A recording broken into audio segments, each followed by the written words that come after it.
জন্নতের পেলে সুখবর আহলে তাও শুনো জোর পাপীর উপর আহলে আলহামদুলিল্লাহি রাব্বিল আলামিন ওয়াসসালাতু ওয়াসসালামু আলা সাইয়্যিদিল মুরসালিন আম্মা বা'দ ফাআউযু বিল্লাহি মিনাশ শাইতানির রাজীম বিসমিল্লাহির রহমানির রহিম আসসালাতু ওয়াসসালামু আলাইকা ইয়া রাসূলুল্লাহ ওয়া আলা আলিকা ওয়া আসহাবিকা ইয়া হাবিবাল্লাহ আসসালাতু ওয়াসসালামু আলাইকা ইয়া নাবিয়াল্লাহ ওয়া আলা আলিকা ওয়া আসহাবিকা ইয়া নূরাল্লাহ। মাদানী চ্যানেলের দর্শকবৃন্দ দেখছেন অনুষ্ঠান ফয়জানে সাহাবা ও আহলে বাইত। প্রতিদিনের ন্যায় আজকে আমরা হাজির হয়েছি অনুষ্ঠান নিয়ে। আপনারা যারা আমাদের সাথে যুক্ত হয়েছেন আপনাদের সবাইকে আমাদের এই অনুষ্ঠানের পক্ষ থেকে অসংখ্য শুভেচ্ছা এবং অভিনন্দন জানাচ্ছি। প্রতিদিন আমরা একটি বিষয়ের উপর আলোচনা করি এবং আপনাদের উদ্দেশ্যে একটি প্রশ্নও করে থাকি, আর একটি প্যাকেজও আমরা অনুষ্ঠানে শামিল করি। ইনশাআল্লাহ আজকেও সবগুলোই হবে। আসুন এর পূর্বে দরুদে পাকের একটি ফজিলত শুনে নেই। প্রিয় নবী রাসূল আরবি হুজুর পুন্নুর সাল্লাল্লাহু আলাইহি ওয়াসাল্লাম ইরশাদ করেন, যে ব্যক্তি আমার উপর সকালে 10 বার ও সন্ধ্যায় 10 বার দরুদ শরীফ পাঠ করবে, কাল কিয়ামতের দিন সে আমার সুপারিশ লাভ করবে। সাল্লু আলাল হাবিব সাল্লাল্লাহু আলা মুহাম্মদ সাল্লাল্লাহু আলাইহি ওয়াসাল্লাম সালাতাও ওয়া সালামান আলাইকা সাইয়্যিদি ইয়া রাসূলুল্লাহ। মাশাআল্লাহ আপনারা স্ক্রিনে দেখে নিয়েছেন যে আমাদের সাথে মোবালিকে দাওয়াত ইসলামী হিসেবে সৈয়দ ইকরাম বাপু আমাদের সাথে উপস্থিত আছেন। মাশাআল্লাহ আপনাকে স্বাগতম জানাচ্ছি এবং আমাদের সাথে নাতখা হিসেবে আমাদের আসাদ ভাই আছেন। মাশাআল্লাহ আসাদ ভাইকেও মাশাআল্লাহ স্বাগতম জানাচ্ছি। তো ইনশাআল্লাহ আলোচনা হবে, কালাম হবে। তো আজকে যে বিষয় নিয়ে আমরা আলোচনা করব, ইসলামের চতুর্থ খলিফা। আমরা তো পর্যায়ক্রমে প্রথম, দ্বিতীয়, তৃতীয় খলিফার ব্যাপারে আলোচনা শুনেছি, ওনাদের বিভিন্ন দিক সম্পর্কে আমরা জেনেছি। তো আজকে ইসলামের চতুর্থ খলিফা হজরত আলিউল মুর্তাদা শেরে খুদা রাদিয়াল্লাহু তাআলা আনহুর বীরত্ব এবং হজরত ইমাম হুসাইন রাদিয়াল্লাহু তাআলা আনহুর জ্ঞান প্রজ্ঞা, এটা সম্পর্কে ইনশাআল্লাহ আমরা জানব। হজরত আলী রাদিয়াল্লাহু তাআলা আনহুর যে বীরত্ব, জ্ঞান, প্রজ্ঞা ছিল এবং ওনার যে শানদার বক্তৃতা ছিল ইনশাআল্লাহুল কারীম, সেটাও আমরা জানব এবং ওনার খিলাফতের সময়কালের কিছু ঘটনা আমরা শুনব। ইমাম হুসাইন রাদিয়াল্লাহু তাআলা আনহু কারবালার প্রান্তরে যে খুতবা দিয়েছিলেন এবং বিশেষ করে আরাফার খুতবা, এছাড়া আরও অনেক কিছু ইনশাআল্লাহ আজকের বিষয়ের অন্তর্ভুক্ত হবে। তো আপনারা আমাদের সাথেই থাকবেন, ইনশাআল্লাহ অনেক ইলমে দ্বীন আপনারা হাসিল করতে পারবেন। গতকাল আমি প্রশ্ন করেছিলাম আপনাদের উদ্দেশ্যে যে ইসলামের তৃতীয় খলিফা হজরত উসমানে গনি রাদিয়াল্লাহু তাআলা আনহুর শাহাদাত বার্ষিকী কখন হয়েছিল, উনি কখন দুনিয়া থেকে বিদায় নিয়েছিলেন। তো তারিখ ছিল 18ই জিলহজ। তো অনেকেই উত্তর দিয়েছেন, যারা সঠিক উত্তর দিয়েছেন তাদের মধ্য থেকে কয়েকজনের নাম আমি ঘোষণা করছি। পঞ্চগড় থেকে আমাদের মাশাআল্লাহ মেহেদি হাসান ভাই সঠিক উত্তর দিয়েছিলেন। কুমিল্লা থেকে আমাদের সায়েম ভাই, উনিও সঠিক উত্তর দিয়েছিলেন এবং পঞ্চগড় থেকে আরেকজন বিনতে সাইফুল্লাহ, উনিও সঠিক উত্তর দিয়েছেন। আসুন দেরি না করে একটি কালাম শুনে আসি, এরপর ইনশাআল্লাহ আজকের যে বিষয় নির্ধারণ করা হয়েছে সে বিষয় সম্পর্কে আমরা আলোচনা শুনব। সাল্লু আলাল হাবিব সাল্লাল্লাহু আলা মুহাম্মদ সাল্লাল্লাহু আলাইহি ওয়াসাল্লাম। বালাগাল উলা বিকামালিহি কাশাফা দুজা বিজামালিহি হাসানাত জামিউ সালিহি সাল্লু আলাইহি ওয়া আলিহি সাল্লু আলাইহি ওয়া আলিহি।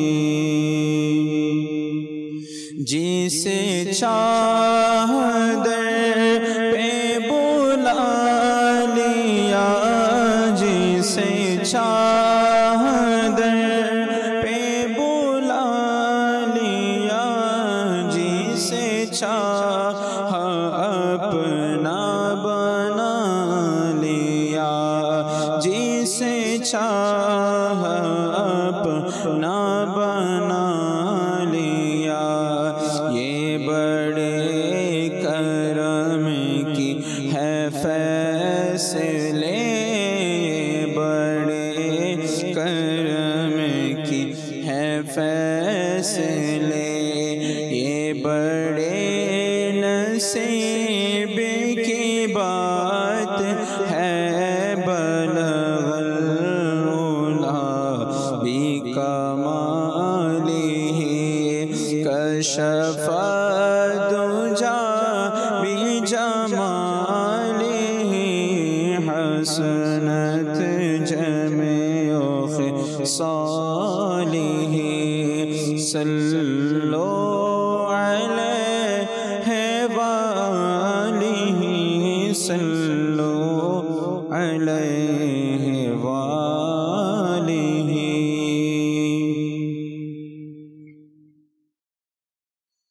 সোনার মদিনায় আমার প্রাণের মদিনা, সোনার মদিনায় আমার প্রাণের মদিনা, সোনার মদিনায় আমার প্রাণের মদিনা, সোনার মদিনায় আমার প্রাণের মদিনা।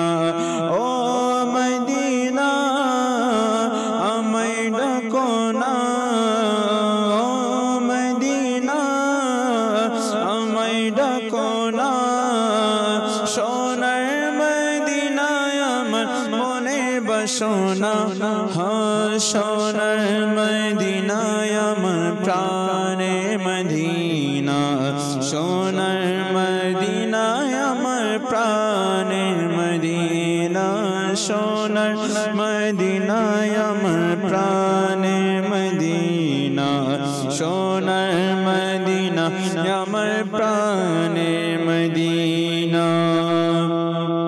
মদিনার ওই শীতল হাওয়া পেতে মো আমার ছাই একবার ছোঁয়া, ইয়া রাসূলুল্লাহ ইয়া হাবিবাল্লাহ, ইয়া রাসূলুল্লাহ ইয়া হাবিবাল্লাহ, ইয়া রাসূলুল্লাহ ইয়া হাবিবাল্লাহ।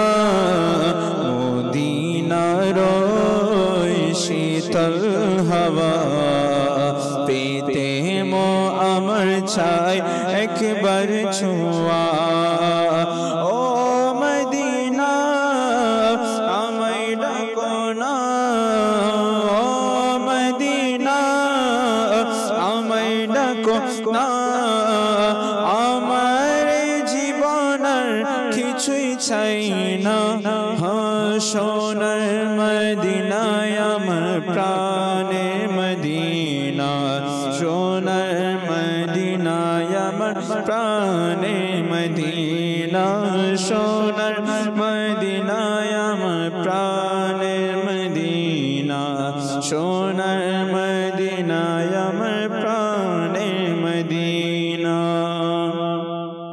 কত আসে যায় মদিনা, আমি গুনাহগার রয়ে গেলাম সেথা, ইয়া রাসূলুল্লাহ ইয়া হাবিবাল্লাহ, ইয়া রাসূলুল্লাহ ইয়া হাবিবাল্লাহ, ইয়া রাসূলুল্লাহ ইয়া হাবিবাল্লাহ।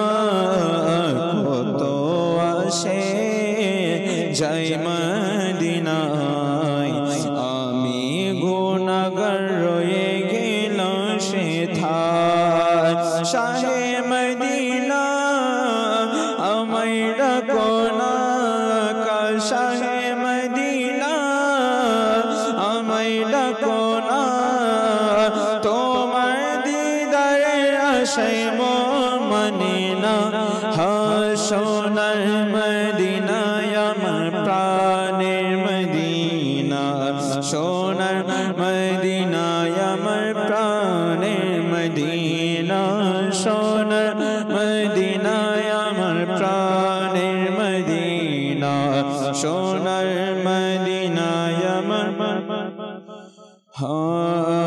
পীরে পীরা পীরে পীরা পীরে পীরা আমার পীরে পীরা পীরে পীরা গৌসুল বরা अजमेर संजेरी खाजा पिया बेरे निशान अहमद रजा बेरे निशान अहमद रजा तादे दुहाई दिलम देखे नौना बोलो सोना मदीना यमन प्राणेर मदीना সোনার মদিনায় আমার প্রাণের মদিনা সোনার মদিনায় আমার প্রাণের মদিনা সোনার মদিনায় আমার প্রাণের মদিনা সোনার মদিনায় আমার প্রাণের মদিনা সোনার মদিনায় আমার প্রাণের মদিনা ও মদিনা আমায় ডাকো না ও মদিনা আমায় ডাকো না সোনার মদিনায় আমার মনে বাসনা হ্যাঁ সোনার মদিনায় আমার প্রাণের মদিনা সোনার মদিনায় আমার প্রাণের মদিনা সোনার মদিনায় আমার প্রাণের মদিনা সোনার মদিনায় আমার প্রাণের মদিনা সুবহানাল্লাহ সুবহানাল্লাহ। আমাদের চ্যানেল দর্শকবৃন্দ দেখছেন অনুষ্ঠান ফয়জানে সাহাবা ও আহলে বাইত। আজকে আমরা বিষয় রেখেছি মাওলা আলীর বীরত্ব এবং ইমাম হুসাইন রাদিয়াল্লাহু তাআলা আনহুর জ্ঞান প্রজ্ঞা। আসুন আমার হুজুরের কাছ থেকে শুরুতেই ওনাদের ব্যাপারে কিছু শুনে আসি। জি হুজুর। আলহামদুলিল্লাহ রাব্বিল আলামিন ওয়াসসালাতু ওয়াসসালামু আলা সাইয়্যিদিল মুরসালিন আম্মা বা'দ ফাআউযু বিল্লাহি মিনাশ শাইতানির রাজীম বিসমিল্লাহির রহমানির রহিম। মওলা শের হুদা আলী কামাল ওয়াজহুল করিম, যিনি ইসলামের চতুর্থ খলিফা, তো যার সম্পর্কে আল্লাহ পাক পবিত্র কোরআনের আয়াতে কারিমা নাযিল করেছেন, অর্থাৎ তিনি যে আহলে বাইতের অন্তর্ভুক্ত, এটা আয়াত মুবারাকা দ্বারা এটা প্রমাণিত। জি, আল্লাহ পাক পবিত্র কোরআনুল করিম ফুরকানুল হামিদের সূরা শুরার 23 নং আয়াত আল্লাহ ইরশাদ করেন, কুল লা আসআলুকুম আলাইহি আজরান ইল্লাল মাওয়াদ্দাতা ফিল কুরবা। যে হাবিব, আপনি বলে দিন যে আমি এই পথ প্রদর্শন এবং ধর্মের প্রচারের বিনিময়ে তোমাদের কাছ থেকে কিছুই চাই না, ইল্লা একটা জিনিস চাই, সেটা হচ্ছে আমার আহলে বাইতের মোহাব্বত। সুবহানাল্লাহ। এই আয়াত যখন নাজিল হলো, হযরত ইবনে আব্বাস রাদিয়াল্লাহু তাআলা তিনি বলতে লাগলেন যে এই আয়াত অবতীর্ণ হওয়ার পর সাহাবায়ে আরজ করলেন যে ইয়া রাসূলুল্লাহ, মান আরাবাতুকা হাউলাই আল্লাযিনা ওয়াজাবাত আলাইনা মাওয়াদ্দাতুহুম ক্বালা আলিয়ুন ওয়া ফাতিমাতু ওয়ালাদাহুমা। যে ইয়া রাসূলুল্লাহ, যে আপনার নিকটবর্তী এরা কারা? তখন তিনি ইরশাদ করলেন যে তারা হচ্ছেন যে আলী এবং ফাতেমা এবং তাদের 2 সন্তান হাসান কারিম রাদিয়াল্লাহু তাআলা। সুবহানাল্লাহ। এরা হচ্ছে আমার আহলে বাইত। আহলে বাইত, এটা এক রাওয়ায়াত। আহলে বাইত মানে হুজুর ঘরের সদস্য। জি। এক অপর রাওয়ায়াতের মধ্যে এটাও রয়েছে, প্রিয় নবী হুজুর পুর নূর সাল্লাল্লাহু আলাইহি ওয়াসাল্লাম চাদর মোবারক নিলেন, মাথার উপর রাখলেন, তখন ডাকলেন যে ফাতেমা আসো। ফাতেমা রাদিয়াল্লাহু তাআলা আনহা তিনি আসলেন এই চাদরের মধ্যে ভিতরে, এবং বললেন যে আলী তুমি আসো। মওলা শের হুদা আলীকে ডাকলেন, তিনি আসলেন, এবং হাসানে কারিমান এদেরকে ডাকলেন, এরাও আসলেন। তখন এদেরকে একসাথে নিয়ে তখন যে আল্লাহ, এরা হচ্ছে আমার আহলে বাইত। সুবহানাল্লাহ সুবহানাল্লাহ। তাহলে এরা হচ্ছে পাক পঞ্জতন। জি, পাক হচ্ছে পবিত্র, পঞ্জতন মানে 5। জি। তো মওলা শের হুদা আলী, ফাতেমাতুজ জাহরা এবং হাসানে কারিমান রাদিয়াল্লাহু তাআলা আনহুম, এরাই হচ্ছে আমার নবী সহ এরা 5 জনে হচ্ছে আহলে বাইত, পাক পঞ্জতন। আবার আমিরুল সুন্নাত এটাও বলেছেন যে যারা উম্মাহাতুল মুমিনিন আছেন এনারাও আহলে বাইতের, এরাও অন্তর্ভুক্ত আছেন। এদেরও একটা ভিন্ন, জি, কিন্তু এদেরও একটা আলাদা। জি জি, কেননা স্পেশাল করা হয়েছে। জি। এমনি তো মনে করেন শুধুমাত্র উম্মাহাতুল মুমিনিন রাদিয়াল্লাহু তাআলা আনহুম না, এরা নয়, আমার নবী সমস্ত সাহাবী যারা রয়েছেন এদের শান তো আলাদা বেশ, নিঃসন্দেহে, আর উম্মাহাতুল মুমিনিন যারা রয়েছেন এদের তো সম্মানটা এমন আলাদা, আসলে লেখক বলতে গেলে তো টপিক অন্যদিকে চলে যাবে, আহলে বাইতের দিকে যাওয়ার জন্য আমি এটা বলেছি। কারণ এদের সম্মান সম্পর্কে বলে শেষ করা যাবে না। অবশ্যই। আর এদের সম্পর্কে যদি জানতে চান তাহলে আমি দর্শকদের উদ্দেশ্যে বলবো যে আমাদের সিরাতে মুস্তাফা যে কিতাব রয়েছেন এটা যদি অধ্যয়ন করেন তাহলে আমার নবীর কয়জন বিবি রয়েছেন, এদের সম্মান কেমন, ডিটেল সেখানে বর্ণনা করা হয়েছে সিরাতে মুস্তাফার মধ্যে, এটা অধ্যয়ন করতে পারেন।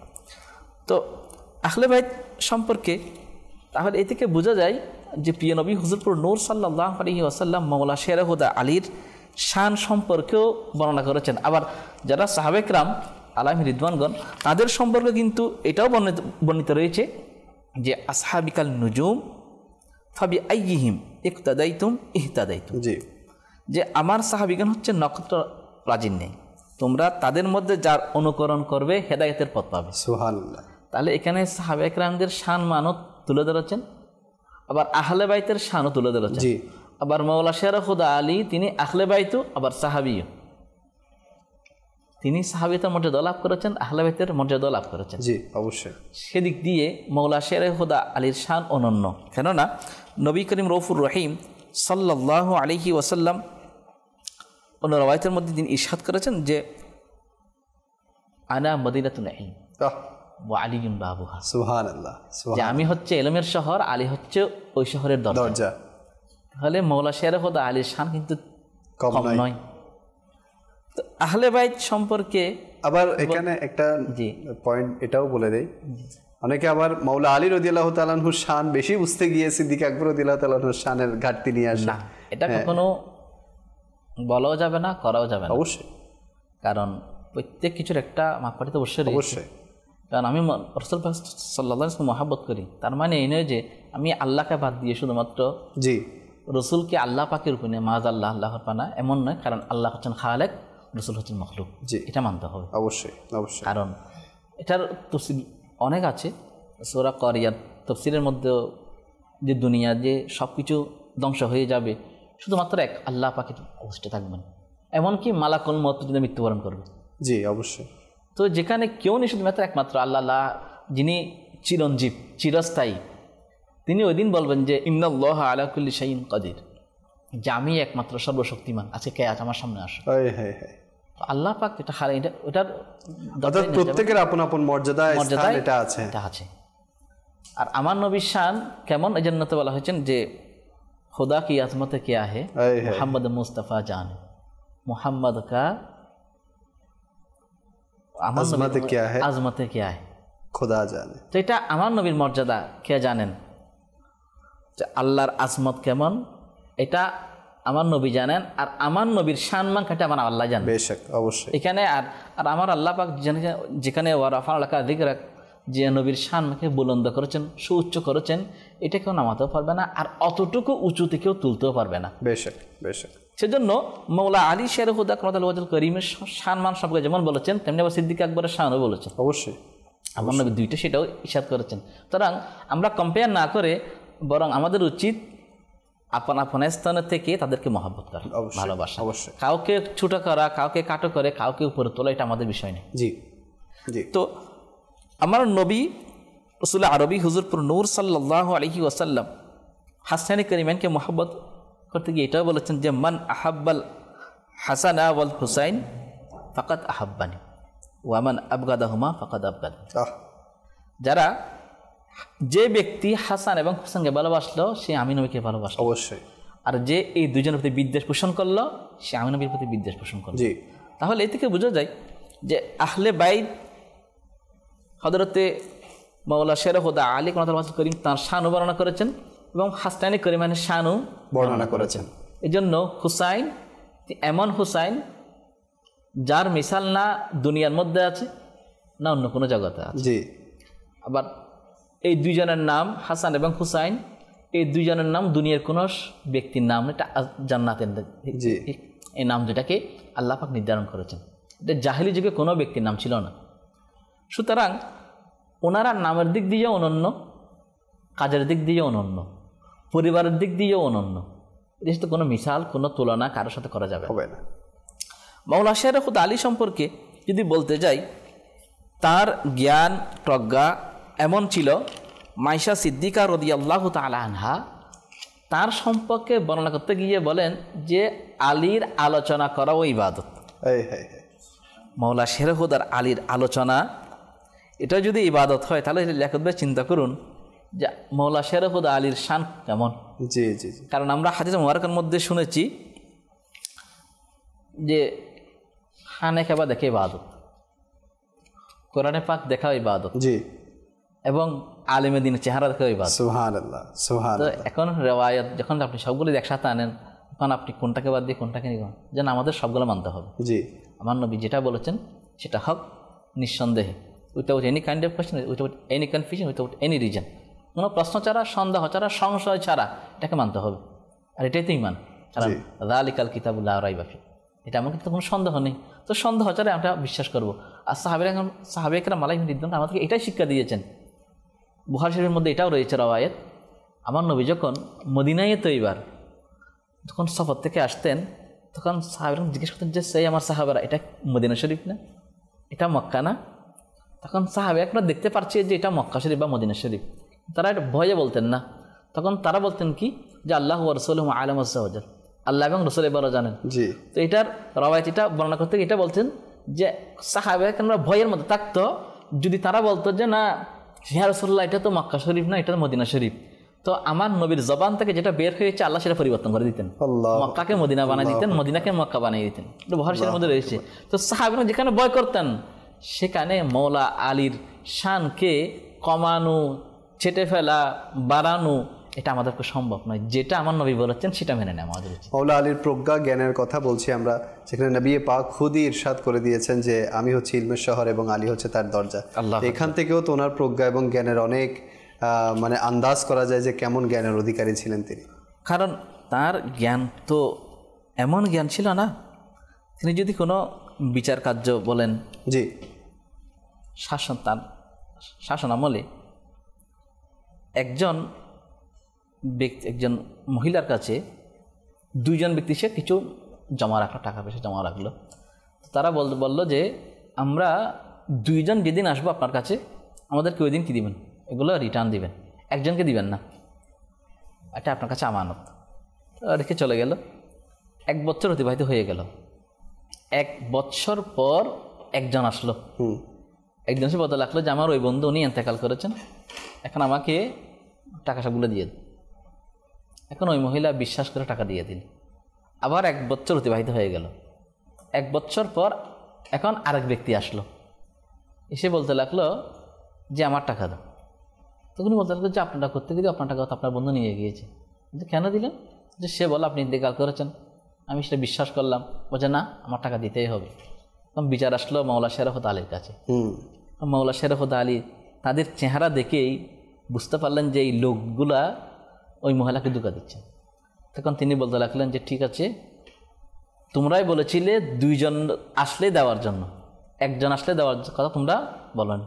বলে যে জি, কাজ করো, তোমার বন্ধু এটাকে নিয়ে আসো, টাকা আমার কাছে জমা আছে, আমি দিব, ওকে সহ নিয়ে আসো। তারপর এখন একটিকে কেল্লাফতি বাস চলে গেল, আর ফিরে আসেনি। আর এ থেকে বোঝা যায় প্রজ্ঞা, সূক্ষ্ম জ্ঞানটা এমন, এটা সবার দ্বারা সম্ভব নয়।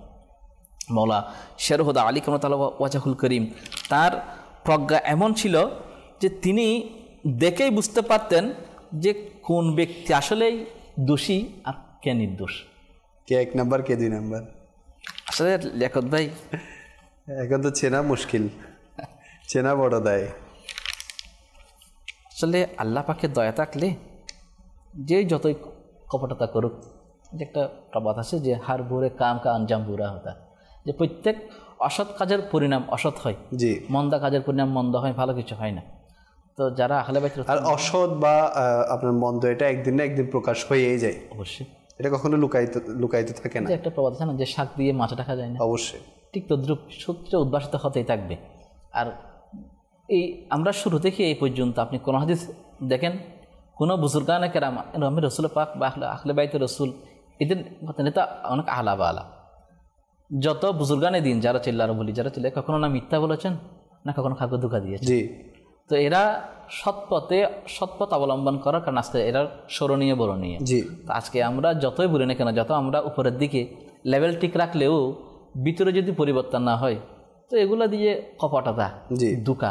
এছাড়া এখান থেকে আরেকটা বিষয়ে প্রতীয়মান হয় যে মানে চ্যানেল দর্শকবৃন্দ, যারা আল্লাহওয়ালা, যারা নেককার, যারা পরহেজগার, এদের সামনে গিয়ে মানে এই যে মানে আপনার 2 নাম্বারই কাজ করা বা আরও উল্টো দেখেন, একে তো বলে যে চুরি, মানে একটা চুরির উপর বাটপারি যেটাকে বলে আর কি, তারা নিজেরাই ওই ব্যক্তিকে ধোঁকা দিচ্ছিল, আরও কি বিচারও নিয়ে গেছে কার কাছে, যিনি ইসলামের 4র্থ খলিফা, যিনি প্রজ্ঞার অধিকারী, হ্যাঁ, জ্ঞানের অধিকারী। তো বলা হচ্ছে যে আল্লাহওয়ালাদের সামনে গিয়ে কিন্তু মানে 2 নাম্বারই গিরি করে কেউ টিকতে পারে না, পারবো না কখনো। জি। কারণ যাদের রুহানি শক্তি মজবুত না, যে তারা দেখলেই বুঝতে পারেন কে আসল আর কে নকল। জি। আর যে চোর, সে পুলিশ দেখলে তো এমনি ভয় করবে, তার একটা ভয় কাজ করবে অবশ্যই, কারণ সে অপরাধী। জি। যেটা তো বলা হচ্ছে এভরি ক্রিমিনাল গেট দিয়ে পানিশমেন্ট। জি। সে পানিশমেন্ট পাওয়ার জন্য সে বই এমনি কাঁপতে থাকবে, এটা স্বাভাবিক। আমাদের কথা ছিল যে মৌলা শের হুদা আলী কামাতাল ওয়াজহ করিম, তাঁর জ্ঞান এটা এমন হওয়ার কিছু কারণ রয়েছে। তার মধ্যে একটা কারণ হচ্ছে যখন নবী করিম রউফুর রহিম সাল্লাল্লাহু আলাইহি ওয়াসাল্লাম তাকে অল্প বয়সে, খুব কম বয়সে যখন কাজীর দায়িত্ব বিচার হিসাবে যখন তাকে ইয়ামানে পাঠানো হচ্ছে, তখন মৌলা শের হুদা আলী তখন একটু ভয় তার ভিতরে কাজ করতে লাগলো। তখন ইয়া রাসূলুল্লাহ, আমি তো অল্প বয়স্ক, অনভিজ্ঞ, আমি বিচারও তেমন জানি না, ফয়সালা কীভাবে করবো? তখন ফাদারবা সদরি বিয়াদিহি, তখন হুজুরপুর নূর সাল্লাল্লাহু আলাইহি ওয়াসাল্লাম হালকা তার বক্ষের মধ্যে আঘাত করলেন, হালকা আলতোভাবে। সুম্মা তারপর ক্বালা আল্লাহুম্মা হদি কলবাহু ওয়া সাব্বিত লিসানাহু, আল্লাহ তাকে হেদায়েতের নূর দ্বারা আলোকিত করো এবং তার জবানের মধ্যে অটলতা দান করো। সুবহানাল্লাহ। এমন নবী দোয়া করতে লাগলেন। তখন মৌলা শের আলী বলতে লাগলেন, ফাওয়াল্লাযী ফালাকাল হাব্বাতা মা শাকাক্তা ফি কাদাইন বাইনা ইথনাইন, আমি আল্লাহ পাকের শপথ করে বলছি, সেই দিন থেকে কোনো বিষয়ে ফয়সালা করতে আমার সামান্যতম সন্দেহ হয়নি। সুবহানাল্লাহ, আল্লাহু আকবার। এটা মুস্তাদরাক হাকিমের মধ্যে এটা নোট করেছেন যে আমার নবীর স্পর্শ, হাত মুবারকের স্পর্শ তার বক্ষের মধ্যে আলতোভাবে লাগলে আমার নবী দোয়া করেছেন, আর ওই অনভিজ্ঞ বিজ্ঞ হয়ে গিয়েছে। সুবহানাল্লাহ, সুবহানাল্লাহ। কারণ কেনই বা হবে না, আমার নবী সাত করেছেন আনা দারুল হিকমতে ওয়া আলিয়ুন বাবুহা, আমি হচ্ছে হিকমতের ঘর, প্রজ্ঞার ঘর, আর আলী হচ্ছেন সেটার দরজা। জি। এটা তিরমিজি শরীফের হাদিস। তাহলে তো হিকমত যার মধ্যে রয়েছে, যে হিকমতের দরজা মৌলা শের হুদা আলী, তো তার তো ভুল এবং ভ্রান্তি, তারপর তার বিচার নীতির মধ্যে কোনো ধরনের ত্রুটি থাকবে এমনটা হতে পারে না।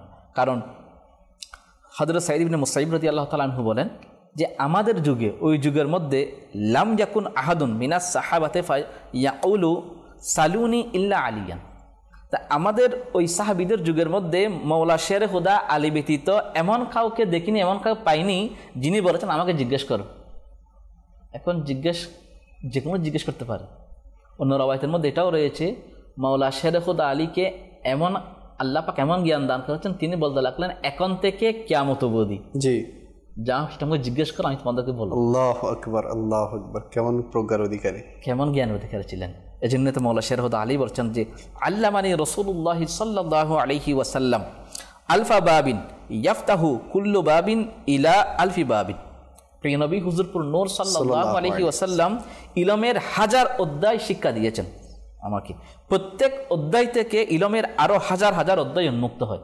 আল্লাহু আকবার। তাহলে দেখুন কত জ্ঞানের অধিকারী মৌলা শের হুদা আলী।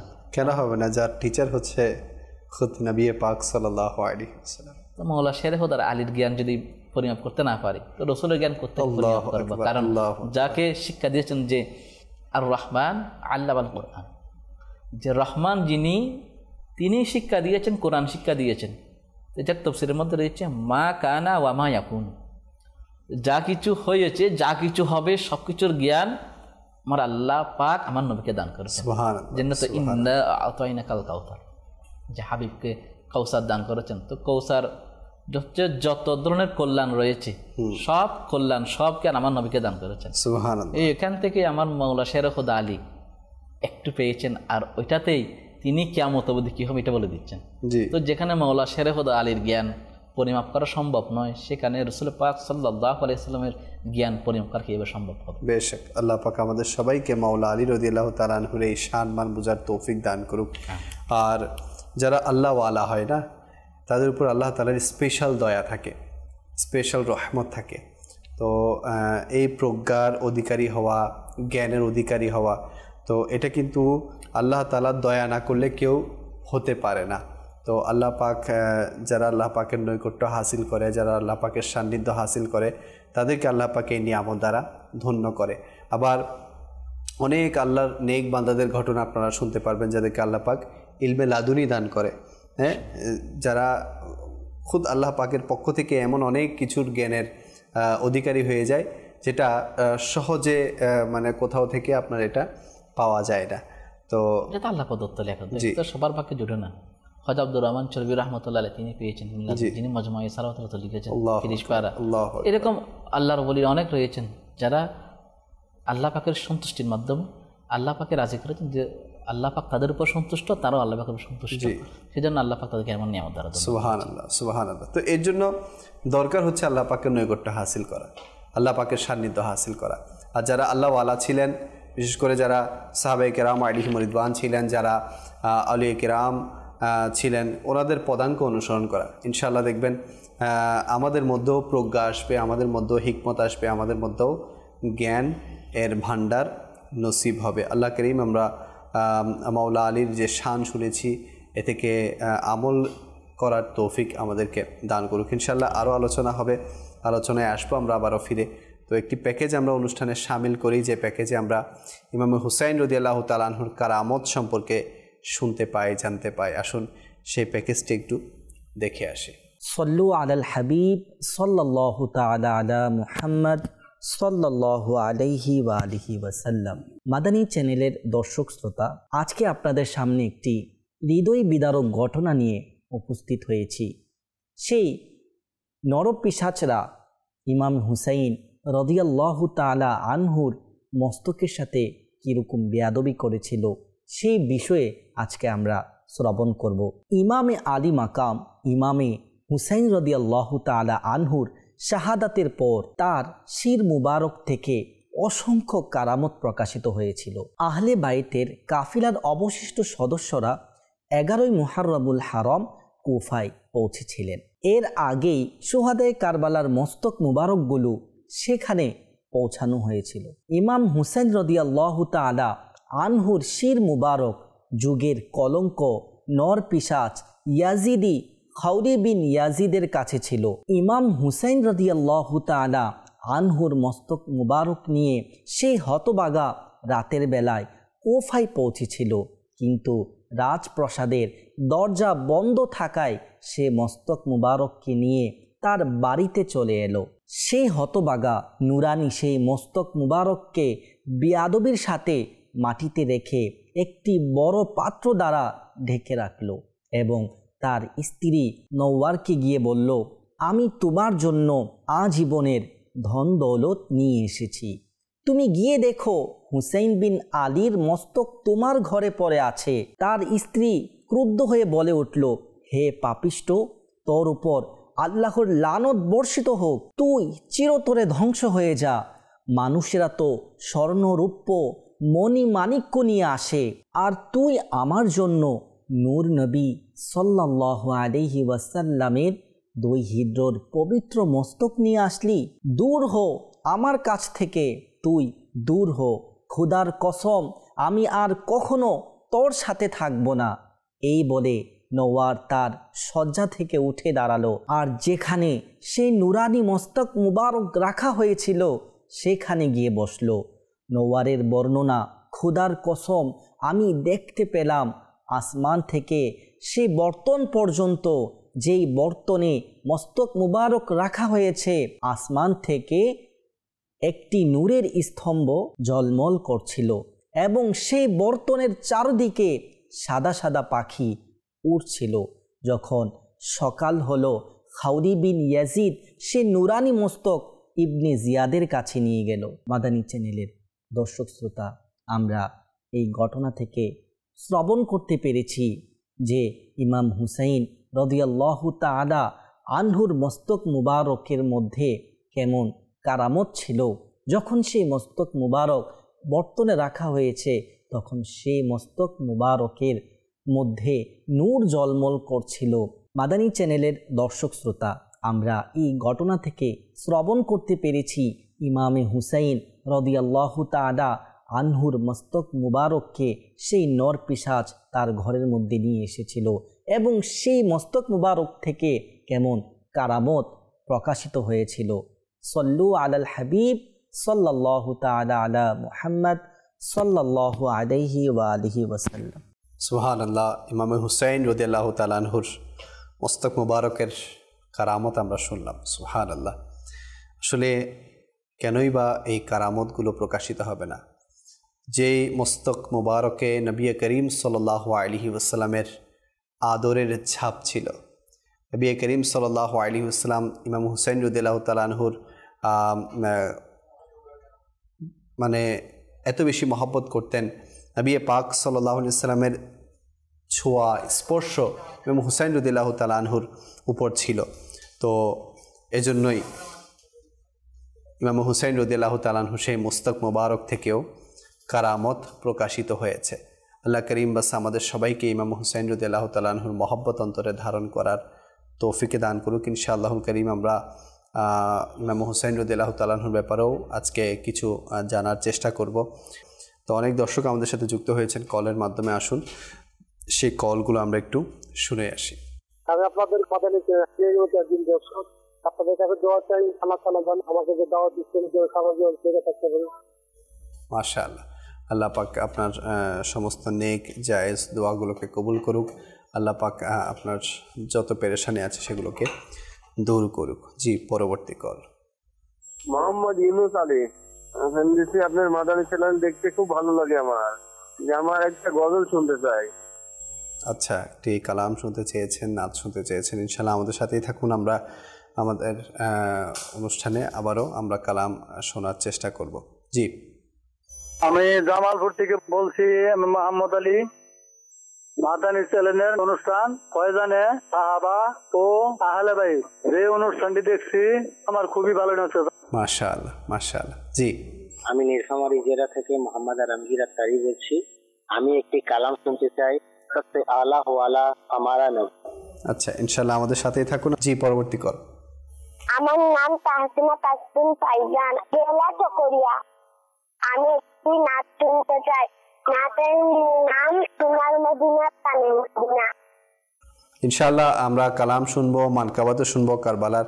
তো আমাদের সাথেই থাকবেন। কয়েকজন দর্শক ফেসবুকে যুক্ত হয়েছিলেন, আকবর আলী ভাই, মেহেদি হাসান ভাই, পঞ্চগড় থেকেও একজন যুক্ত হয়েছেন। এরপর গোলাম আকরাম ভাই, উনি ঢাকা থেকে আদমজি থেকে যুক্ত হয়েছেন, অনেকেই আছেন। তো আল্লাহ পাক সবাইকে বরকত দান করুক। আসুন কয়েকটি কালাম শুনে আসি, এরপর ইনশাআল্লাহ আবারও আমরা আলোচনার দিকে ফিরে আসবো। জি হুজুর।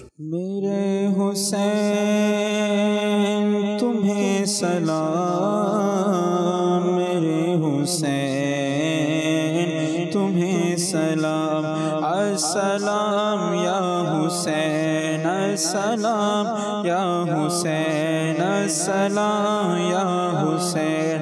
कर लिया नोश जिसने शहादत का जाम, कर लिया नोश जिसने शहादत का जाम। उस हुसैन बिन हैदर पे लाखों सलाम, मेरे हुसैन तुम्हें सलाम, मेरे हुसैन तुम्हें सलाम। अस्सलाम या हुसैन, अस्सलाम या हुसैन। जिसको धोखे से कोफे बुलाया गया, जिसको बैठे बिठाए सताया गया, जिसको धोखे से कोफे बुलाया गया, जिसको बैठे बिठाए सताया गया, जहर पाई को जिसके पिलाया गया, जिसके बच्चों को प्यासा सताया गया, उस हुसैन बिन हैदर पे लाखों सलाम। मेरे हुसैन तुम्हें सलाम, मेरे हुसैन तुम्हें सलाम। अस्सलाम या हुसैन, अस्सलाम या हुसैन, अस्सलाम या हुसैन। जिसने हक करबला में अदा कर दिया, अपने नाना का वादा वफा कर दिया। जिसने हक करबला में अदा कर दिया, अपने नाना का वादा वफा कर दिया। जिसको तीरों से चलने कराया गया, जिसकी गर्दन पे खंजर चलाया गया, उस हुसैन बिन हैदर पे लाखों सलाम। मेरे हुसैन तुम्हें सलाम, मेरे हुसैन तुम्हें सलाम। अस्सलाम या हुसैन, अस्सलाम या हुसैन, अस्सलाम या हुसैन, अस्सलाम या हुसैन। मोनुदा शमान जेते प्रियो नबी शहरे, मोनुदा शमान जेते प्रियो नबी शहरे।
फातिमा हैदर मदीने में जाए जे शतो हजी तुम्हार दरबार प्रति बछर जाए जे शतो हजी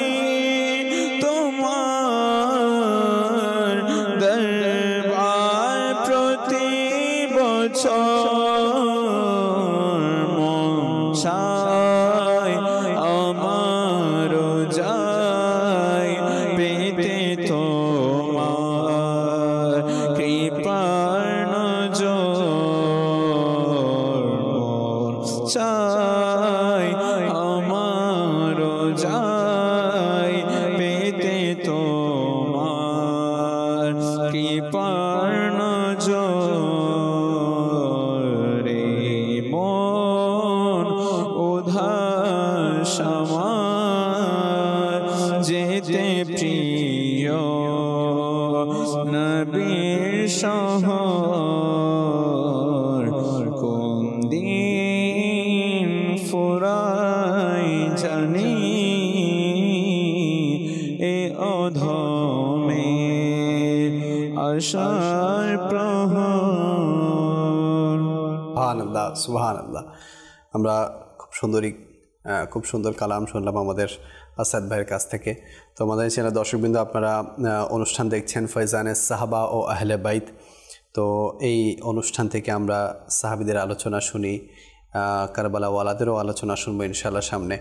তো ইমাম হুসাইন রাদিয়াল্লাহু তাআলা আনহুর ব্যাপারে আজকে কিছু ঝলক আমরা শুনবো ইনশাআল্লাহ। বিস্তারিত তো সামনে আরও আলোচনা ওনার সম্পর্কে হবে। তো ইনশাআল্লাহ কিছু আলোচনা ওনার ব্যাপারেও হয়ে যাক।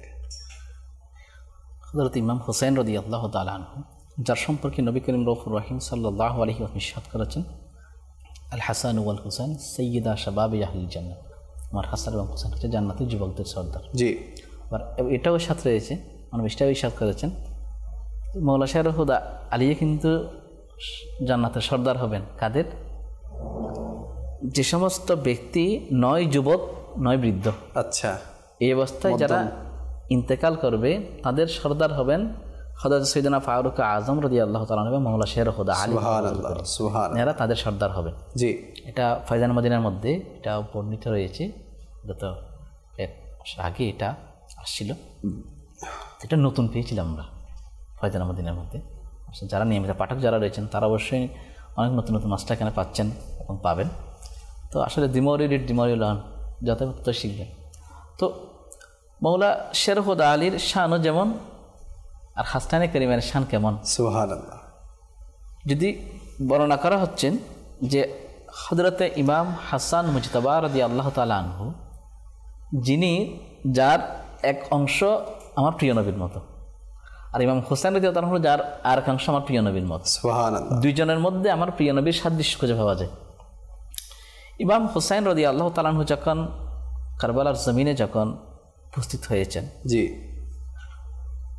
আসলে আওলাদ রাসূল তো তাদেরকে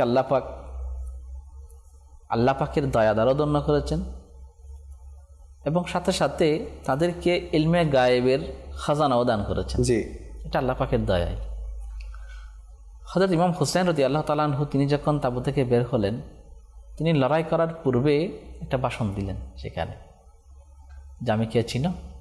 আমি রসুলের দৈহিত্র, আমি হযরতে আলী ইবনে আবি তালেবের সন্তান। জি, আমি ওই ব্যক্তি, প্রিয় নবী গোরা হিসেবে সাওয়ারি হয়েছেন আর আমি সাওয়ার হয়েছি, যেটা সম্পর্কে হযরতে ফারুক আজম রাদিয়াল্লাহু তাআলা বলেছিলেন যে হুসাইন তুমি বড়ই ভাগ্যবান, কারণ তোমার সাওয়ার হচ্ছে, বাহন হচ্ছে স্বয়ং রসুল পাক সাল্লাল্লাহু আলাইহি ওয়াসাল্লাম। তখন প্রিয় নবী সাক্ষ্য করেছেন যে উমর, শুধু কি বাহন দেখেছ, আরোহী দেখনি? আল্লাহ, আরোহীয়া কেমন?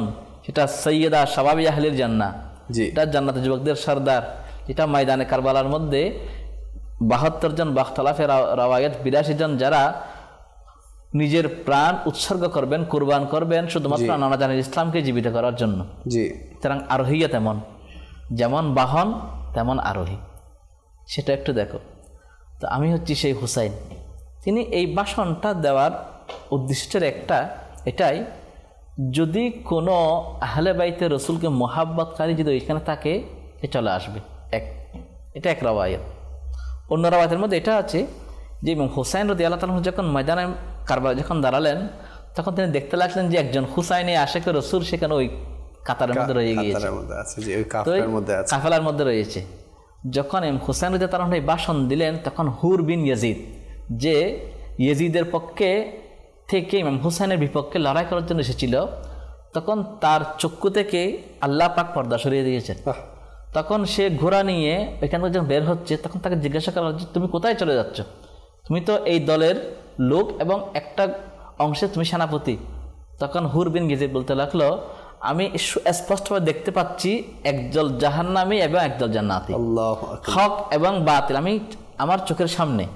আমি জাহান্নামের দল ছেড়ে আমি জান্নাতের দিকে চলে যাচ্ছি। তখন হুর বিন ইয়াজিদ ওই ইয়াজিদের পক্ষ ছেড়ে তিনি ইমাম হুসাইনের দলে চলে আসলেন। সুবহানাল্লাহ। ইমাম হুসাইন রাদিয়াল্লাহু আনহুর ভাষণ ছিল এইটা। তাহলে দেখুন, যিনি নানাজানের একজন উম্মত জাহান্নামীদের কাতারে ছিল বিদায় সেখান থেকে তাকে নিয়ে আসছেন। আর যারা হুসাইনের মোহাব্বতকারী তাদেরকে কাল কিয়ামতের ময়দানে কেমন সুপারিশ করে। এখান থেকে এটাও আমরা বুঝতে পারি যে অনেক সময় বলি না আমরা বাপ কা বেটা, মাওলা আলী রাদিয়াল্লাহু তাআলা আনহু যে জ্ঞান প্রজ্ঞা সেটা ইমাম হুসাইন রাদিয়াল্লাহু তাআলা আনহুর মাঝেও প্রকাশ পেয়েছে। এটা ছিল যে শাহে মারদা শের ইয়াসদা কুওয়াতে পরওয়ারদিগার লা ফাতা ইল্লা আলী লা সাইফা ইল্লা যুলফিকার, যে সম্রাট বাহাদুর আল্লাহ পাকের আসাদুল, আল্লাহ পাকের সিংহ যে আসাদুল্লাহ, মৌলা শের খোদ আলীর মতো বাহাদুরে নেই, জুলফিকারের মতো তরবারিও নেই।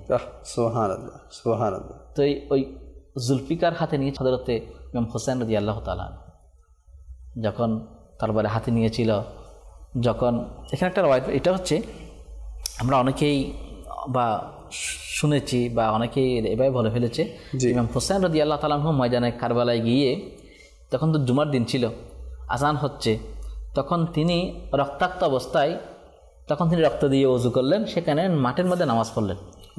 আল্লাহর পানা, এটা আল্লাহ পাক হেফাজত করুক, এরকম কোনো রওয়ায়াত শরীয়ত এটা নেই রক্ত দিয়ে কখনো ওযু হয় না। জি, এটা আমাদের মাদানী মুযাক্কারার মধ্যে মুফতি কাসেম দামাত বরকাতুহু আলিয়া তিনিও এটা ব্যাখ্যা করেছিলেন যে রক্ত দিয়ে কখনো ওযু হয় না। ইমাম হুসাইন রাদিয়াল্লাহু তাআলা তিনি হিমার মধ্যে থেকে নামাজ আদায় করে তারপর গিয়েছেন ময়দানে কারবালা। না হলে এটা কিয়ামত অবধি মানুষ জিহাদটা মানে লড়াইটাকে ফরজ মনে করবে, নামাজকে ফরজ মনে করবে না। সেজন্য তিনি আগে নামাজটা হিমার মধ্যে তাঁবুর মধ্যে আদায় করেছেন, তারপর তিনি গিয়েছেন লড়াই করার জন্য। এবং যখন আজান হচ্ছে তখন লড়াই বন্ধ করে দিয়েছে, কারণ নামাজ আগে, লড়াই আগে নয়। তাহলে আমাকে সব কিছু খেয়াল রাখতে হবে।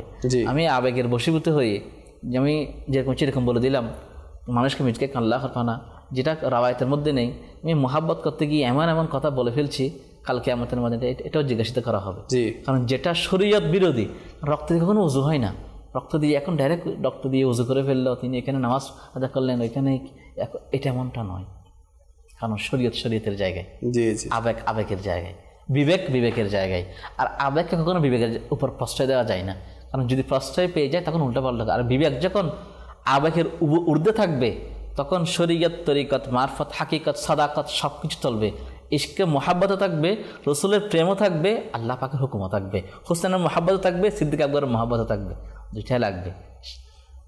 এই জন্যই তো আমিরুস সুন্নাত দামাত বরকাতুহু আলিয়া আমাদেরকে আগে শরীয়তের ব্যাপারে তাগিদ দিয়ে থাকেন যে শরীয়ত যদি মানা হয় তাহলে বাকি সব হয়ে যাবে। আজকে তো আপনি দেখেন যে যারা ইমাম হুসাইন রাদিয়াল্লাহু তাআলা আনহুকে মহব্বত করে, তাহারা শুধু মহরম মাস আসলে ইমাম হুসাইন রাদিয়াল্লাহু তাআলা আনহুর কি শান মান আজমত বয়ান করে শেষ, কিন্তু পুরো বছর তাদের না নামাজের ঠিক আছে, না কোনো ইবাদতের ঠিক আছে, না ফরজিয়াতের ঠিক আছে, না ওয়াজিবাতের ঠিক আছে। আচ্ছা, কিছুদিন আগে তো ফেসবুকে এটাও দেখেছি, সাগরের মধ্যে এক আবেগী সে সাগরের মধ্যে পানির মধ্যে সে নামাজ পড়তেছে। শরীয়ত কোথায়? মানে সে শরীয়তকে নিয়ে ঠাট্টা মশকরা করতেছে। তো পানির মধ্যে নামাজ পড়া মানে পানির ঢেউ আসতেছে, ঢেউর মধ্যে নামাজ পড়তেছে। ওইটা না তো শুধু পানির মধ্যে নয়, রাস্তা ব্লক করে নামাজ।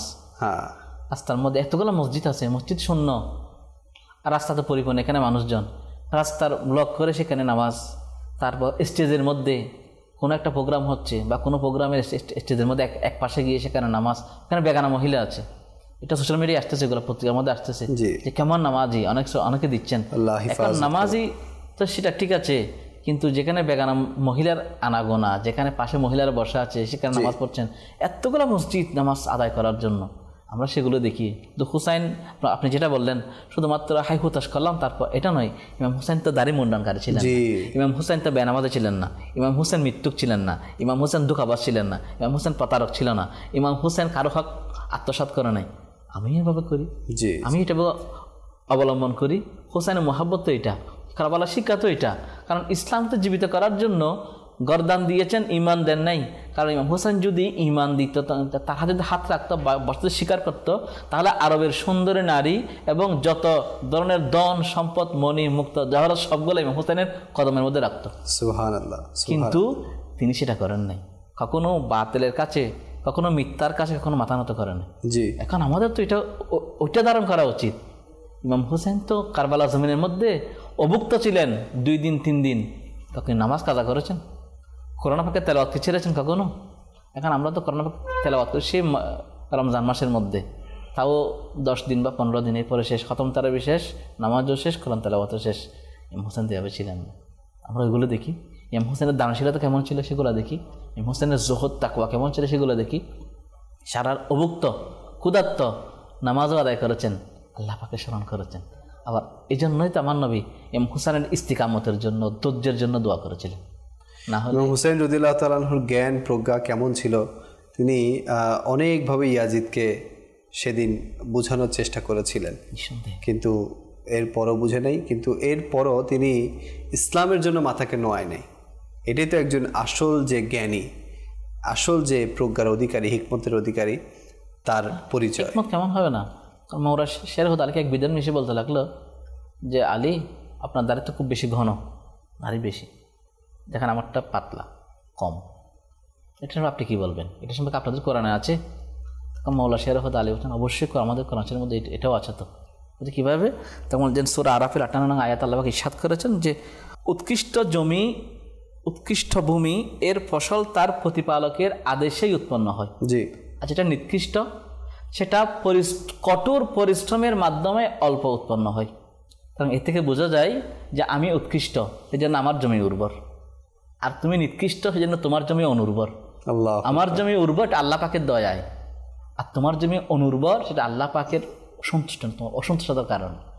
তো যার পিতা এমন হিকমত সহকারে কোরআন শরীফের আয়াত দিয়ে দাড়ির মর্যাদাকে তুলে ধরেছেন, তো তার সন্তান কেমন হবে চিন্তা করে দেখুন না।